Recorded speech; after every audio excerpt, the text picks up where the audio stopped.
ప్రతిరోజు ఉదయించే సూర్యునికి అభిముఖముగా నిలుచుని నమస్కరించితే చాలు. ఆయురారోగ్యాలను ప్రసాదిస్తాడు ఆ సూర్యభగవానుడు.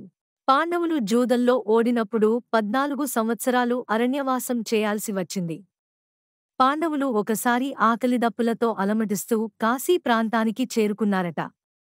ఆ సమయంలో ధర్మరాజు కాశీలోని సూర్యభగవానుడిని ఉపాసించి ఆ స్వామి నుంచి అక్షయపాత్ర వరంగా పొందినట్లు పురాణం ద్వారా తెలుస్తోంది. శమంతకమణిని ద్వాపరయుగానికి చెందిన సత్రాజిత్తు అనే మహారాజు భక్తికి మెచ్చి సూర్యుడు ప్రసాదించిన మణి ఇది. ఈ శమంతకమణి రోజుకి 8 బారువుల బంగారం ఇస్తుంది. 8 బారువులు అంటే దాదాపు 100 కేజీల బంగారం. శమంతకమణి ఎక్కడ ఉంటే అక్కడ కరువు కాటకాలు, ప్రకృతి వైపరీత్యాలు సంభవించవు.